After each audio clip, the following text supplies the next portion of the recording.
Bonjour tout le monde, bienvenue sur ma chaîne. Bon vendredi. Mon nom c'est Isabelle, je suis auteure, conférencière, blogueuse et j'adore partager des enseignements spirituels de façon colorée. Et aussi, j'aime parler de mode éco-responsable. C'est une de mes missions de vie. Pourquoi? Parce que dans une ancienne vie, je consommais de façon déraisonnable, de façon excessive et je considère que j'ai causer du tort à la planète. Aujourd'hui, j'aime parler de ça et d'encourager les marques locales et l'achat seconde main. La veste et la chemise que je porte aujourd'hui, le gilet plutôt, c'est du seconde main que j'ai déniché dans une friperie locale et j'adore faire ça maintenant. Je consomme quasiment presque plus de vêtements jetables, presque plus, là, à moins que ce soit nécessaire. Et j'achète principalement du seconde main et de la mode locale. Donc, j'ai bien hâte de vous partager d'autres entrevues qui s'en viennent avec des créateurs, des designers locaux. Aujourd'hui, je voulais vous parler du fait que je me suis départie, en fait, de 75% de mes biens dans les 3 dernières années. Et je suis déménagée quelques fois et à chaque fois, j'ai évidemment fait du ménage, j'ai fait du tri. Mais dans la dernière année, même les derniers 6 mois, j'avais des choses en storage que j'ai vendues sur Marketplace, sur Kijiji. Même chose avec des vêtements encore, beaucoup de vêtements que je continue de vendre. Je collectionnais des vêtements vintage, griffés que j'avais trouvés dans mes voyages. Et je me suis départie d'une grosse partie de tout ça.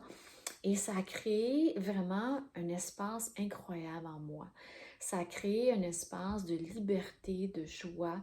Et je dois vous dire que c'est vraiment quelque chose de formidable. Il y a une loi dans le livre de Florence Scovel Shinn, Le jeu de la vie et comment le gagner. Elle parle de la loi de la circulation. C'est une loi, c'est aussi important ou véridique que toutes les autres lois spirituelles, hein. On parle de toutes les lois de la loi de l'attraction.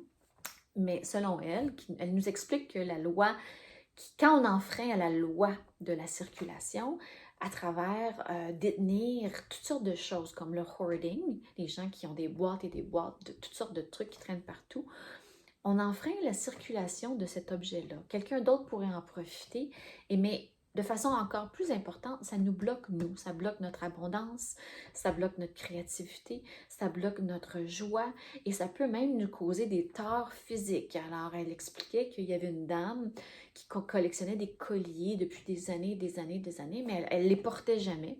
Et ils étaient cachés en quelque part en storage et ça lui a vraiment causé des torts au niveau physique dans son cou et dans sa vie.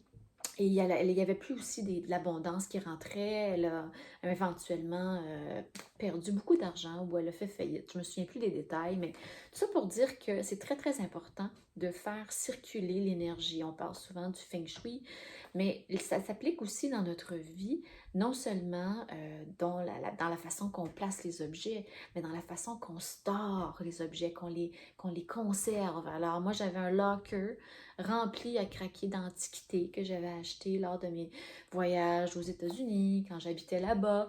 Et il y avait des choses dont je voulais pas me départir. C'était comme un attachement aussi puissant, aussi fort qu'un être humain. C'était vraiment incroyable. Puis quand j'ai vendu cet objet-là, j'avais même des larmes aux yeux.